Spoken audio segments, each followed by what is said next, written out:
র্যাডিওর নতুন অধ্যায় আর একবার স্বাগত। সপ্তাহে দুদিন করে চালাই। আমার আগের দিন কাজ ছিল বলে সপ্তাহে শনি রবি চালানো হয়নি। আমি শেষে সোমবার আর মঙ্গলবার, আজকে মঙ্গলপুর দুদিন নিয়েছি। এখন আমি দাঁড়িয়ে আছি বর্ধমানে 108 শিব মন্দির, তার সামনে। এটা হচ্ছে 108 শিব মন্দির, এদিকে বাইপাস, আর অপোজিট যেদিকে রয়েছে সেটা নওয়াঘাট। তো আজকে বেরিয়েছি, রাত হয়েছে জানি, রাতে কাস্টমার কম থাকে। নওয়াঘাটের দিকে এসছি, হয়তো কাস্টমারকে ড্রপ করে গেলাম, পিক আপের আর হয়তো পাবো না, ফাঁকাই যেতে হবে। ঠিক আছে চলো, আজকে কাস্টমারকে বললাম এক্সট্রা কিছু দিতে, কাস্টমার যাই হোক 10 টাকা দিয়েছে, ঠিক আছে, ওটা নিয়ে খুশি। 24 ঘন্টা 48 ঘন্টার জন্য নিয়েছি রাইড। 48 ঘন্টা হয়ে গেলে হয়তো রাইডটা ছেড়ে দেবো।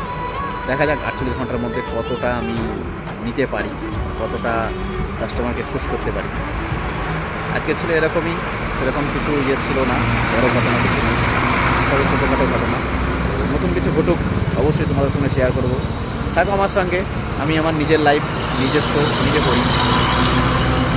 তো এইটুকুনি বলার, সবাইকে শুভরাত্রি, ভালো থেকো।